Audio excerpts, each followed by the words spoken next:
Hi,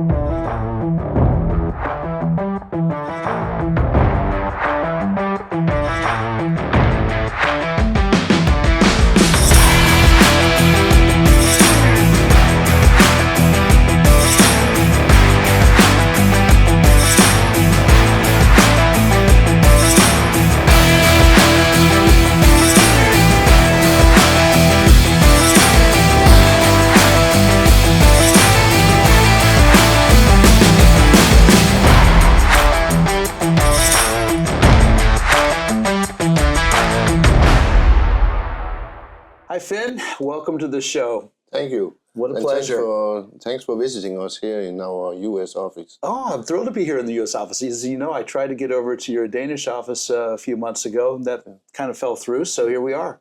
Patience pays off. So next will be Spain. Well, you know what? We're talking about that over lunch earlier, and I love that idea. I think it would be brilliant to get down there and see that really unique Spanish southwest coast and the history. Historical thing on the maritime side. Crazy. I had no idea. Yeah, no, that would be fun. So this is what's great about this business and this industry. It's international. Yeah. And while it's Yachting USA, I think it's clear that, you know, when you've got KNUD E Hansen, did I say that right? Yes, okay. KNUD E Hansen, yeah. Perfect. They're ship design naval architects based in Denmark, but they've got a wonderful office here in Port Everglades, Fort Lauderdale, and in Spain. And, you know, we bridge the pond. We're on, you know, I think our industry is so multifaceted. So we're here in the Fort Lauderdale. We could be in Europe someplace right now. We're talking about white boats. We're also talking about black and gray boats. Again, we're crossover between commercial and yachting because there is so much crossover to have. Yeah, technology-wise, absolutely. Right. So coming back to the offices, I have a funny little story from like half a year ago. Yeah. We had we were at SMM. Yeah, it's half a year ago, and we had a Damen dinner with all the Damen companies, and then. Arnold Damen found out that he actually had an office in Spain. Oh. So he made like an unofficial competition, who has the nicest view. And our office in Cadiz is right on the beach, so nobody else wanted to compete. No, nobody wanted to go down that path. That's too funny. We'll talk about that too, because you have that relationship with the Damen Group, and I think that's really cool. But I like it. Most people who follow my show know I love the history of our industry, and I love working with mariners and talking to mariners that have a history. I've learned today that not only you and I kind of started our maritime history at the same time. Exactly the same time. Yeah. You went to sailor school and started that as I was coming out of FIT with a degree in underwater technology and going into commercial diving. And that was 1981. Yeah, and mine was 1981 as well. I love that, you know, and here we are so many years later and kicking it. But you go way back further. I think you came on board your first commercial vessel at the ripe old age of 6 months? 6 weeks. 6 weeks. Yeah. Yeah, anybody step up to that one? That's a tough one to beat. That's a tough one. Yeah. That was a fun story, though. Yeah. So, and I sailed the same vessel 20 years later. Your dad served on that vessel? My dad served on that vessel for 10 years, sailing Antarctica and Greenland in the north. Wow. And then when I was 21, I sailed the same vessel for 3 years. Wow, so, think about that. Yeah, think about that. It's a good story. So your dad was down there sailing around the Drake Passage and all of those wonderful Southern Ocean... No, not the Drake. We sailed out of Australia. Australia? Yeah. Oh, okay. So in the old days, it was from Melbourne to Antarctica and back. But when I did it, it was from Hobart on Tasmania. They moved the Australian southern to the Tasmanian island. Right, right. Yeah, where it is also located today. Right, southeast part of... Interesting, okay. But I have a good spin on that story. How's that? The new Australian icebreaker, Nuina, right, who replaces the Aurora Australis, which replaced the Nella Dan I sailed on, is designed by KNUD E Hansen and built by Damen. Oh, wow, there you go. And that's the world's largest non-atomic icebreaker. Incredible. Yeah. Incredible. I have a movie here we can show you afterwards. I'd love to see it. There you'll see the Nuina, and it's built by Damen. Well, you talk about structural integrity. When you put a ship into the ocean that is designed specifically for breaking through the ice and creating passageway, or going in and rescue, or all of the above, you've got quite a structure, quite a vessel. Yeah, that also was one of the challenges. To break the ice down in Antarctica is another thing. Yeah, and that's one of the reasons we won KNUD E Hansen and Damen, was that our main competitor was Finnish, and they are very good at icebreakers, but they underestimated that the ice in the Bothnia Bay is 1 year ice. The ice in Antarctica is 1,000 years ice, so it's like iron. Right. It would be so hard. That convinced the Aussies, because we had knowledge about the Antarctica, which they did not have. Wow. So that was an interesting discussion with Australian Arctic Division. I would think so. Wow, talk about having just that little bit of an edge. Sometimes that's all it takes, right? Yeah. So tell me a little bit more about your maritime history. You went to sea. You were on this boat, the same boat that your father served on for a period of time. 3 years on Antarctica and Greenland, and half a year on banana boats, Central America, Europe. Yeah. And a small coaster once. And then I decided I'm not going to do this the rest of my life.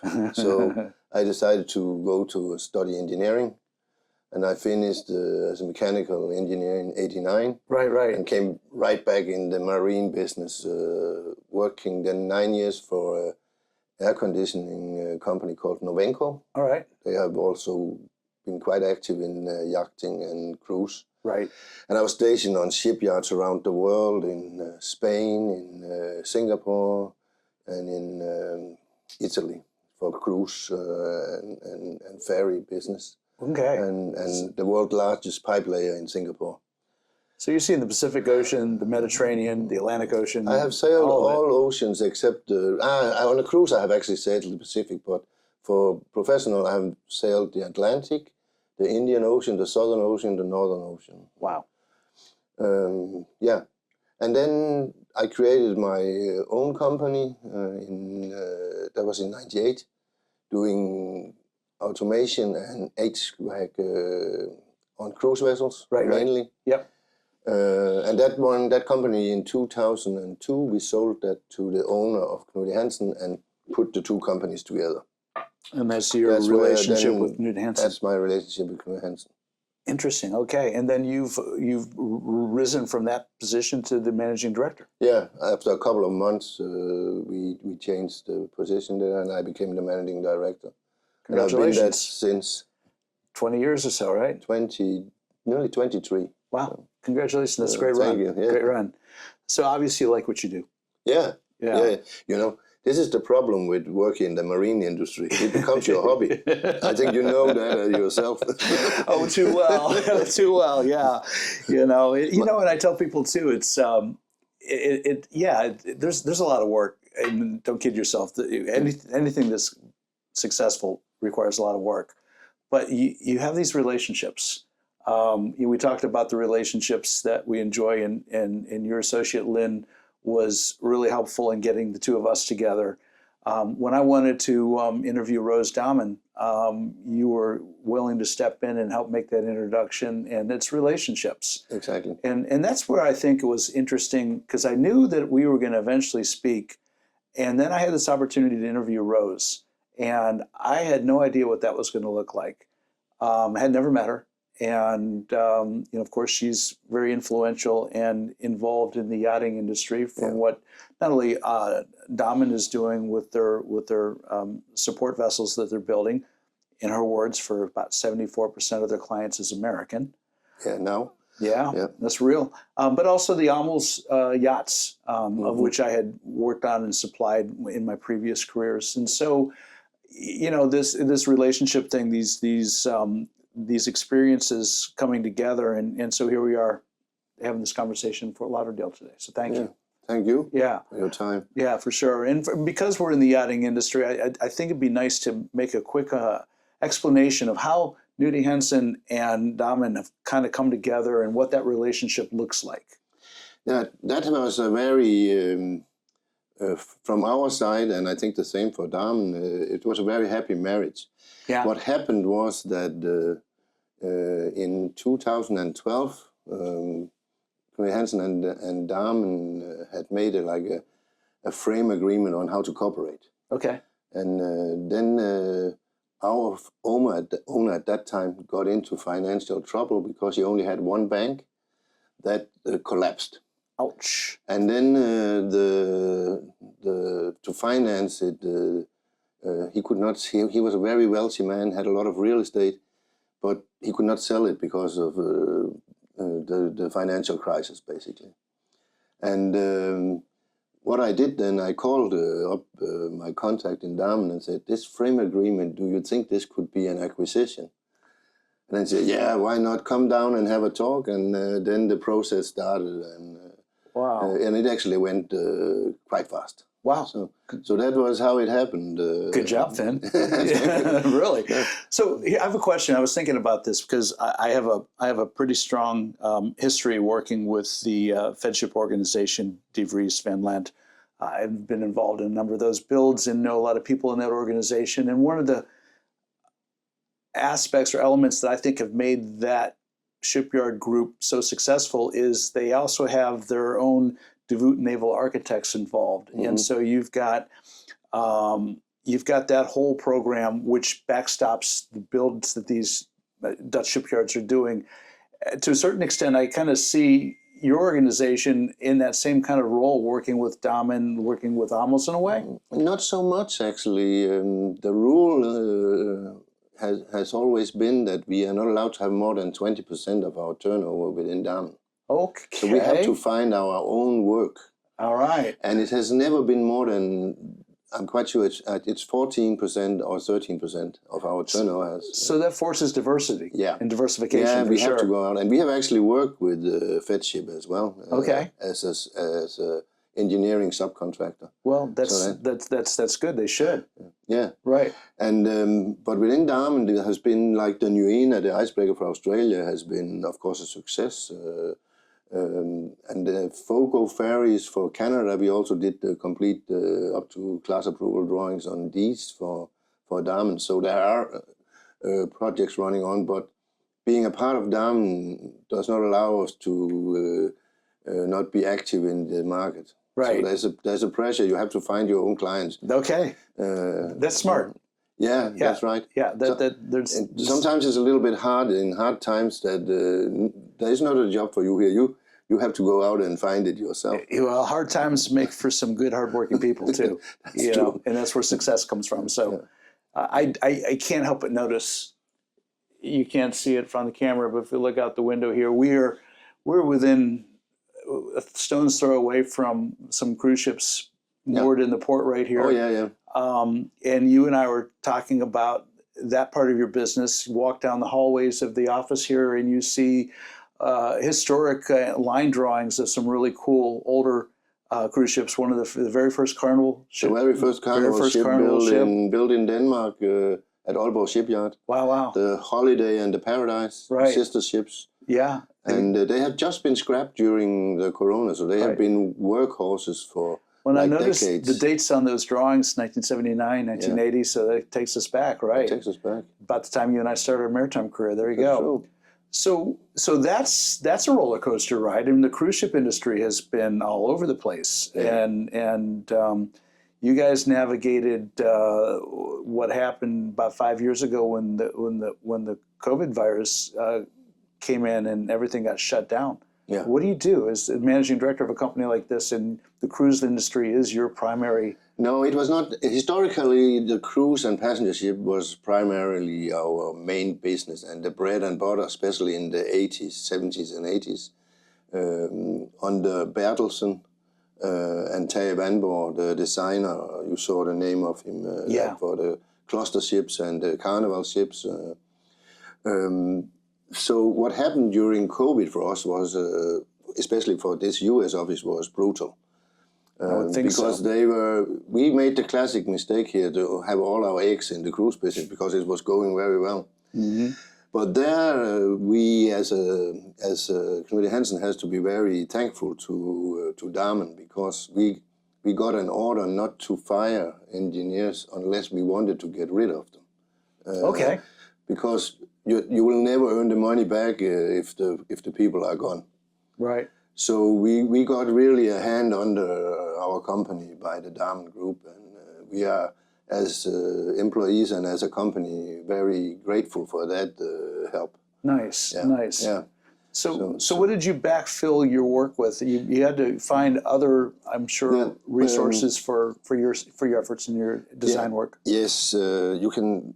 If historically it comes from the passenger ships, but if you take the recent 10, 12 years, we have been nearly had a monopoly on the mega large ro-ro vessels. Right. With clients like DFDS of Denmark, Wallenius Sol of Sweden, and the Grimaldi Group of out of Italy. Right. So we have designed more than 27 ultra-large ro-ros.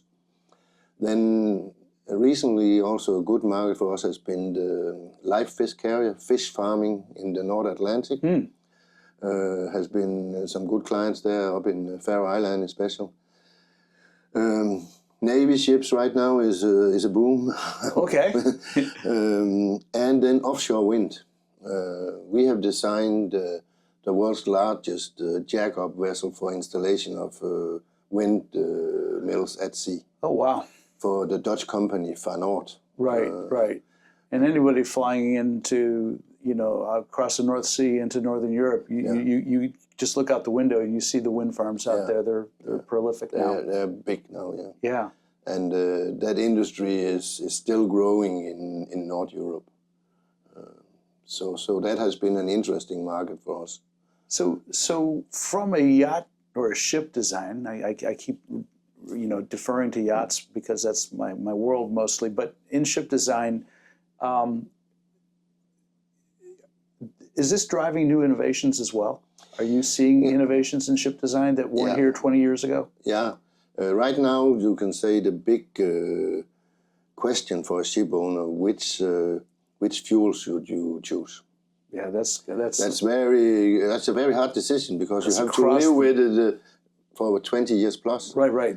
And there's been a lot of conversion work for us, changing from marine diesel to methanol.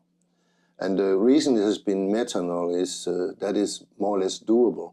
You need, for the same endurance, you'll need 3 times more tank capacity with methanol. Right, right. But if you go with ammonia, which would not be nice on a passenger ship because if it slips out, it's poisonous. Right, right. So you wouldn't like that on a passenger ship, but with ammonia, you need 6 times more tank capacity. Wow, that's huge. And with hydrogen, you'll need 16 times more. So on existing ships, it's very hard to incorporate. Right. Well, let me ask a question about the hydrogen because I wanted to touch base on this a little later in the conversation.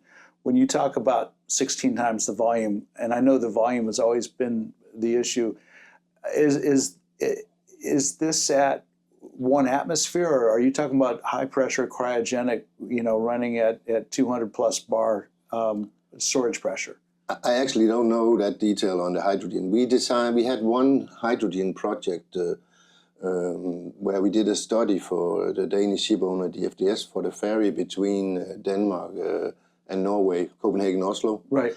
And the problem there was simply the space needed for hydrogen. Yeah. So we have experts in the machinery and system department working on these things. Right. So we have done projects with methanol, with ammonia, with hydrogen, with actually also small salt atomic plants. So we have a very I've heard some interesting discussions about that too. Typically, most atomic power is limited or has been historically confined to military application, but small salt generator. Yeah. You know what the problem is with these?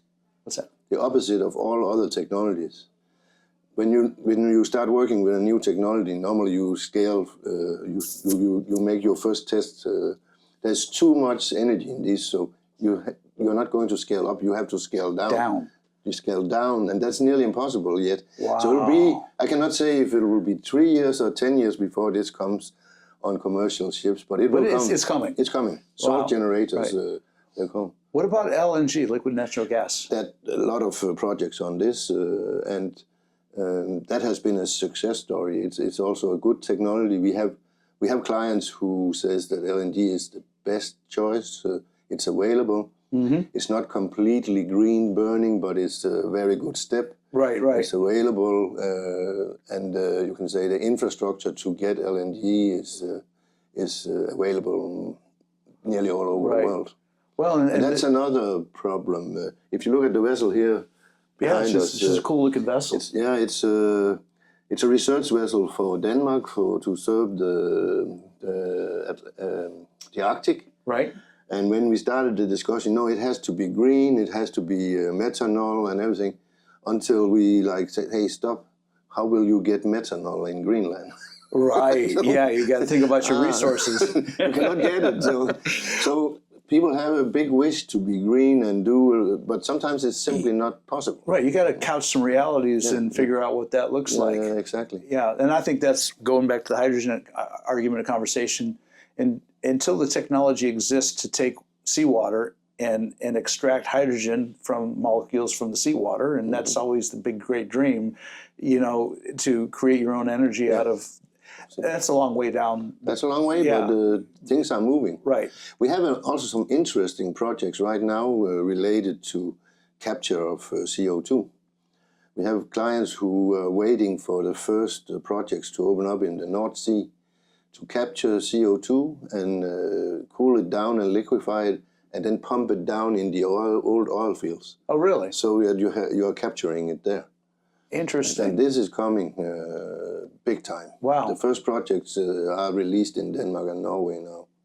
Wow, it's interesting too. It's fun to talk about green energy and what's coming in the future because there is so much technology. I was in a meeting just a couple of weeks ago, and there's a company developing a incinerator for use in places that don't have the infrastructure for handling waste very well. Yeah. So down in the Caribbean and islands or remote places.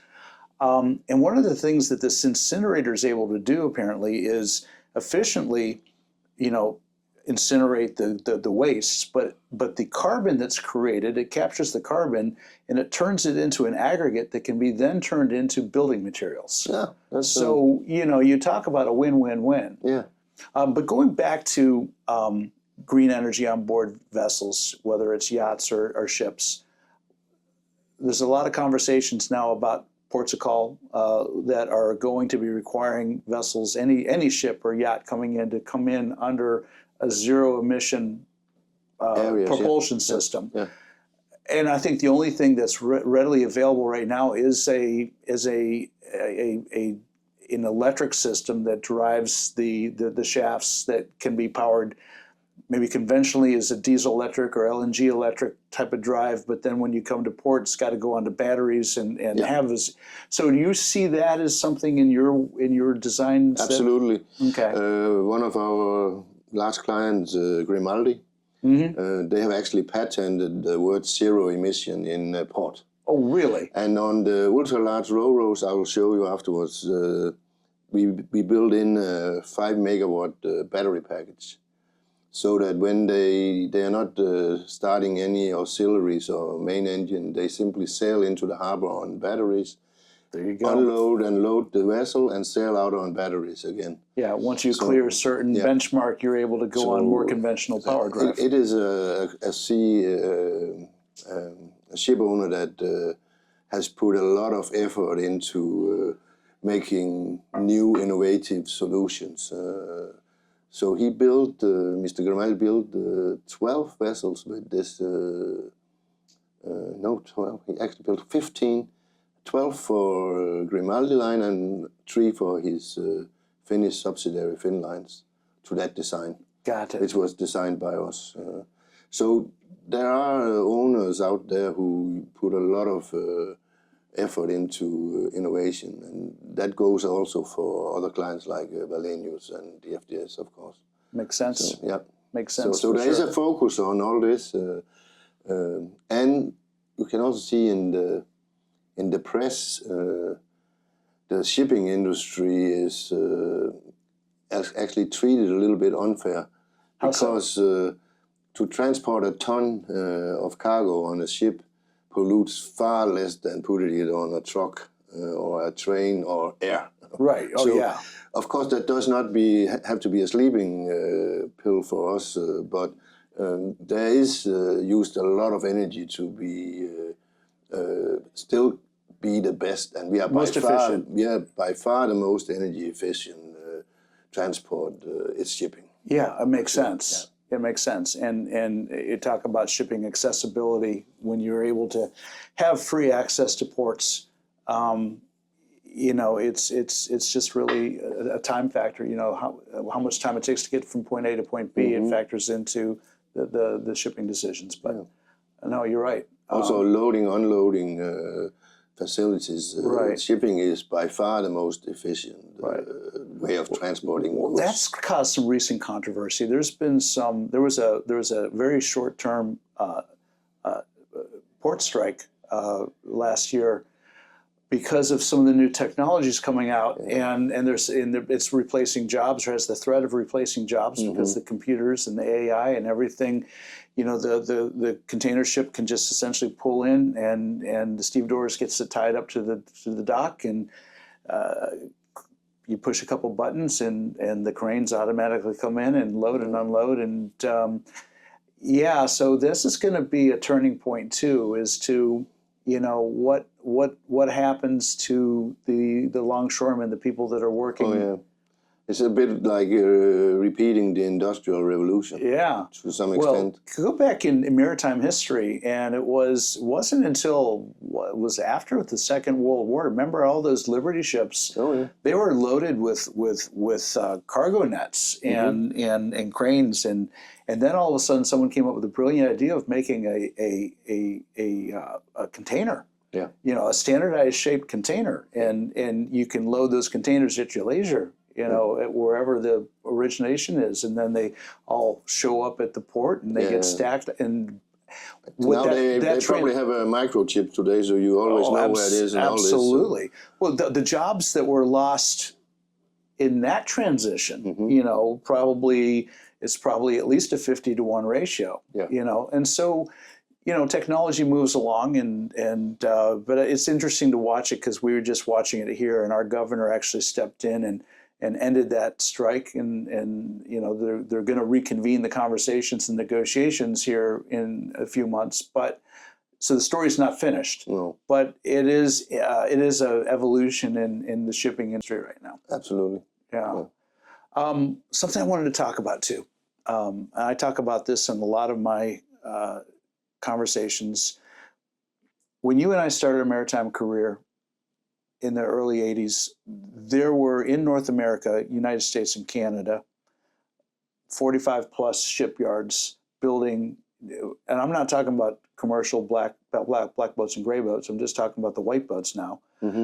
Cruise serve vessels, 25 plus meters. There was just over 30 that were building, you know, proper yachts, you know, that were fully crewed, of 30, 32 meters and larger. Right now, there's probably less than 5. Yeah. And I've not done the math, I've not done the research, but I'm pretty sure that the United States shipbuilding industry, building black boats and gray boats, with the exception of supporting our Navy efforts, have seen some degradation in the business. Yeah. And now we're talking about refit work and where vessels are going to go to be brought into shipyard for whether it's conversions or extensions or repowering or whatever the refit looks like. How do we protect this industry? Is it too late? Is there a way to bring shipbuilding back to North America? Well, you have to somehow. There was released a political act, America's Ship Again Act, and there is a political pressure to get some of this back, because if we get crisis in the world, your capacity is actually too low. Right. And you can say your yachts, probably it's a little bit hard to say, but most of your yachts has focused on military vessels, which has probably been a little bit a sleeping pill. Right. And the commercial shipping has moved. And when you lose the commercial shipping, you also lose the supply chain. And you have to build it all up again. It's not an easy fix. No. But it's sad because if you have a shipyard, a good shipyard that works, every shipyard worker you have employed there creates 20 jobs outside. Thank you. For the baker and supply chain and transportation. And Finn, let's say that again, because I think it's worth saying. Yeah. For every job in a shipyard that's actively working on the ship, there are 20 jobs outside of that shipyard to support that. Exactly. There we go. So, I think Mr. Damen will say, Finn, you're wrong, but to some extent, we should support our shipyards a little bit with subsidizing, or at least help them, maybe funding some of the innovation and things to keep some of the knowledge in the Western world. That's right. Yeah. And I read another interesting thing about with shipbuilding historically have always moved. And the situation we have now with Russia, China, there was this question, will this be the chance for Latin America?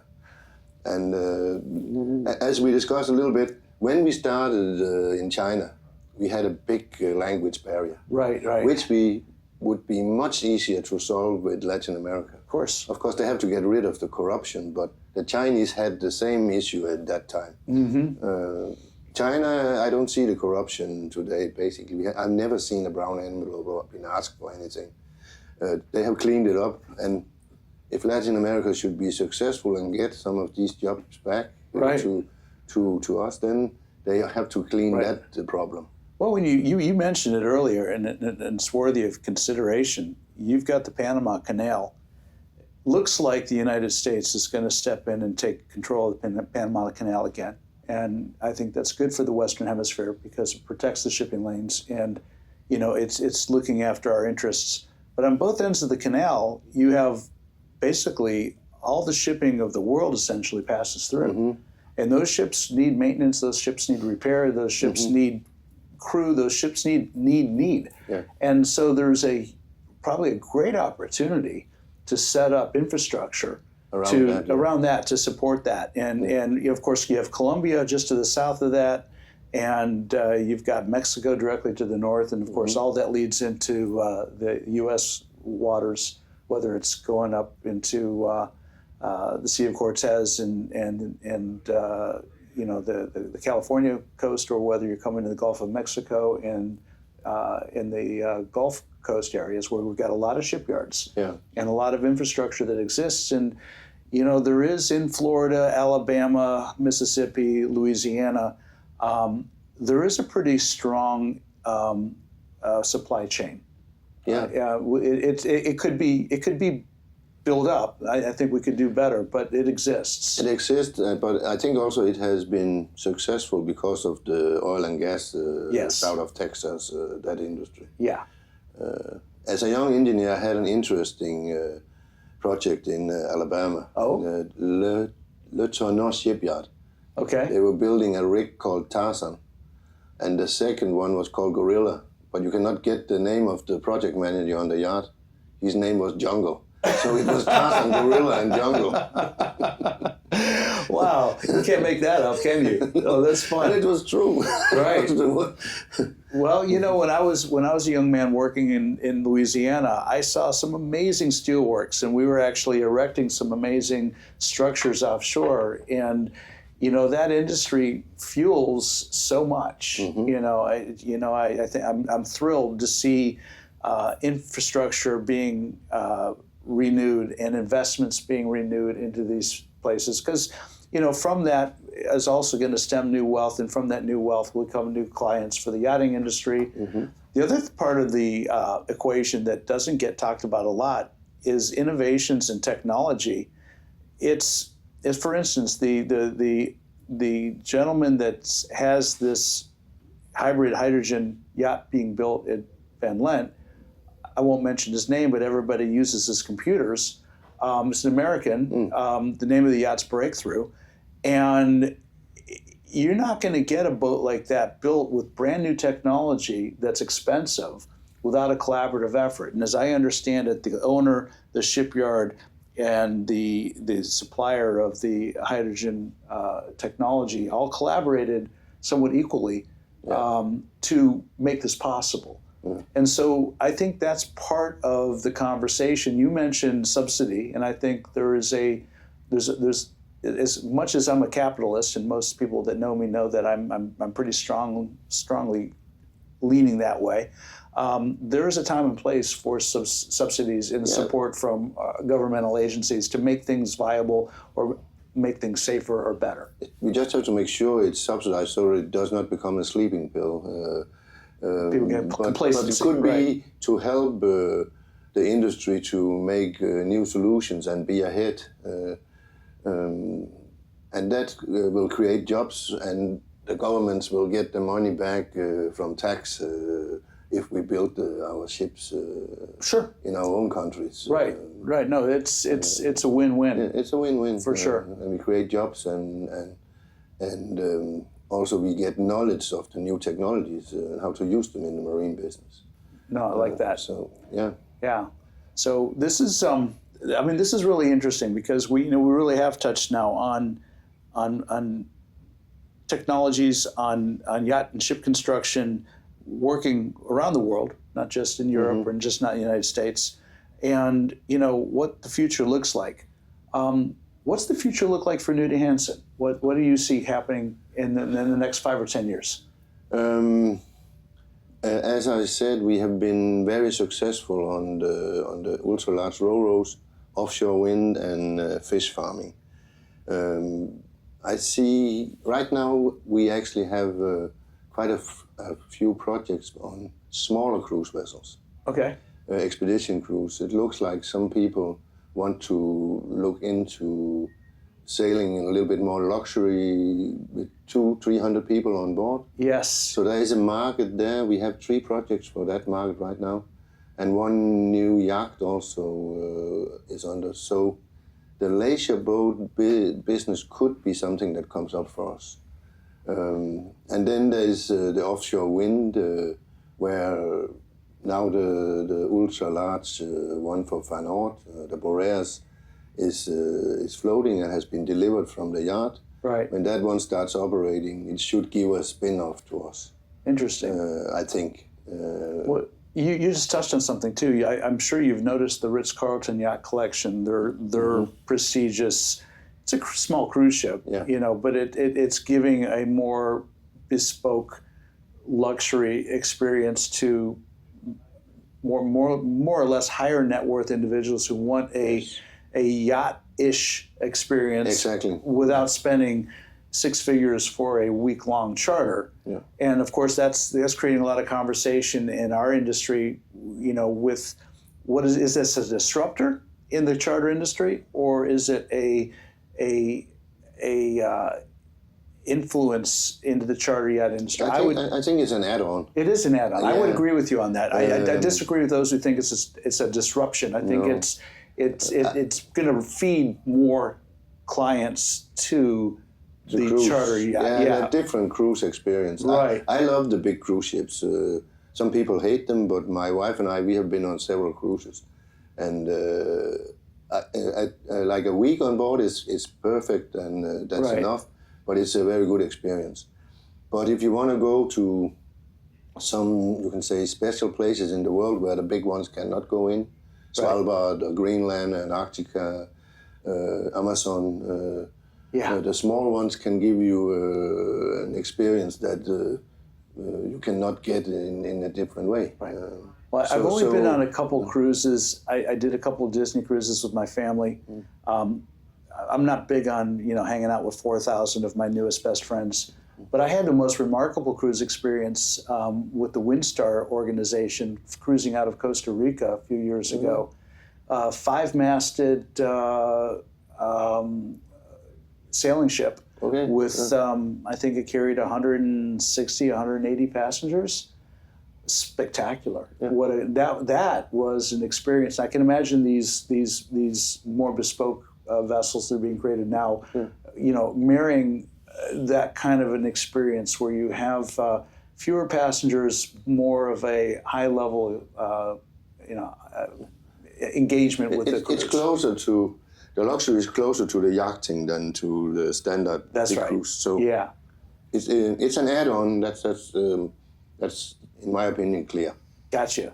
So maybe in the cruise space, that's interesting for companies like yourself. You saw also Celebrity now going into river cruise. Yes. And we will actually try to take a look into. We have designed on our own investment a Mississippi river cruise vessel.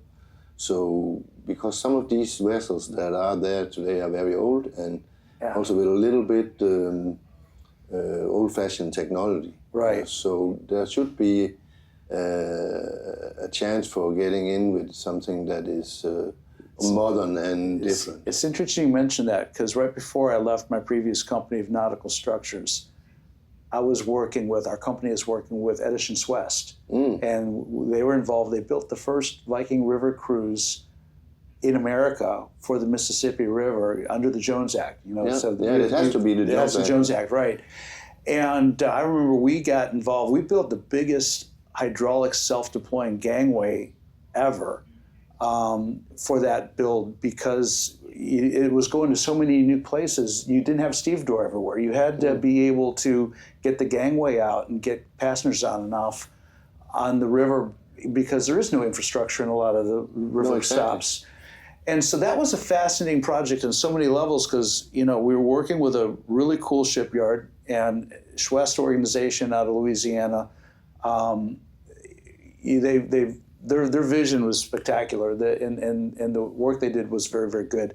The naval architects we were working with were really exceptional. The Viking River Cruise people were very interesting, because that was their brand. They wanted to make it all successful. There's been one of those boats built. I know there's talks about starting a second one soon, maybe. But I think that's an opportunity that is long overdue. The Tom Bigby and the Mississippi and some other rivers that we have here in the United States. Amazing history on those rivers, and what an exploration that can be. Edison's West was actually my very first client as a young engineer. Oh yeah? It's a funny story. I was just graduated, and then Edison's West down in La Rose had to build a icebreaker, a research vessel for United States for Antarctica. Okay. And then I was a trainee under an old engineer, experienced guy. And I started the 1st of December, '89. And then in February, there had to be a meeting in La Rose at the Yacht. Right. And this guy, he got sick. So my boss said, but you have to travel. I know you don't know much, but buy a suit and go down there and take out the earrings. And those days I was still a sailor, so I had it in my mind. So I took out the earrings, and he said, you have to do that, and you have to go in a suit. And I had a draftman with me, and we drive down to the swamp there. Yeah. And I come into the meeting room, and they were sitting 8 guys there, and they all had earrings and big tattoos. Right, and they weren't in suits. No. So Carol Himmel, who was the technical director there, he said to me when we stopped the first day, tomorrow you can come in jeans. Yeah. But then the funny story was, after a day he found out, you don't know much about this. And I said, no, I know nothing. Okay, what are you educated in? Automation. Okay, let's go to my office. I love to program PLCs, he says. So we do that together, and then Tina can do the design. Okay. So we sat there, and then we started talking, and this one was for Antarctica. And I said, I've been down there 3 years. Interesting. And then he said, I have a consultant here. I don't really trust him. He tells me that it never snows down there. And then I said, no, it snows like hell. And this was before the internet. So I said, can you send me some pictures? Then when I came home, I took of the Mawson base, the Australian base, one in sunshine and one in a snowstorm. And I couriered it to him. And the next meeting, a couple months later, we talked about this and said, what about the consultant? I fired the bastard. He was lying. See, that goes back to we're talking about our experiences, right? He was treating me like I was a son because I admitted immediately. Well, you're I know honest. nothing. I know nothing. So we got 12 projects down there in the end. I love it. It was good fun. Yeah. And he was a very good guy. Well, you know, I lived in Louisiana living in Louisiana for 4.5 years. I get to know a lot of people in the culture, and they're wonderful people there, and particularly Southern Louisiana. And what a joy, what a pleasure it is to hang out and see what they're doing there. And they have shipyards. I mean, that's where they're, you know, that's what heartens me to think that there is a possibility we could get more shipbuilding happening here in the States, because you've got Austell down there, you've got Harvey Gulf, you've got Schwest, you've got these shipyards that are building. And actually, that Schwest yard was quite efficient. They built that icebreaker in a normal time span. Yeah. Where you today see in North America, to build like a ferry can take 5-6 years. How much of that though is the permitting and all of the administration part of it? I don't know what is, but it should be possible to make this more efficient. Right. The Edison Schwest yard in La Rose was a normal, efficient yard. Of course, it was private owned and pushed by the Schwest group, but it was good. Yeah. And it was a very open cooperation, and that's what you want. It was very nice to work with. That's what you want. Yeah. Wow. So it is possible to take it back, I think, but it will take time. Well, you know what? I've been in the game for a long time. I'm a big vision guy. You know, it's the long view. And Finn, I hope you're right. I hope in the years to come we see a bit of a turn. Yeah. And while we're still engaged, or at least aware of this industry, we can look back and say, look, what's happened. It's been good. Yeah. So I hope it becomes your hobby. It's been my hobby, I guess. You know, those that know me know I have a good time in this, and it's all about the people and the relationships, and you know, everything else is just icing on the cake, I think. Yeah. So maybe the next conversation is going to be in Spain. In Spain or Denmark? Well, Denmark for sure. I'd love to get to Denmark. We're so close last November, and I think I mentioned to you, one of my best friends lives over there, and look forward to some Danish hospitality. You will be very welcome. I know, I'm sure. And if not Denmark next, then Spain. And let me know when you go, and if you have a chance, I'll fly down. We'll make it happen. That's the deal. Finn, thank you very much for your time today. What a pleasure. Your hospitality is amazing. Thanks for your time. Oh, of course. Appreciate it. And this is good stuff. And then until the next time, I'm out of here.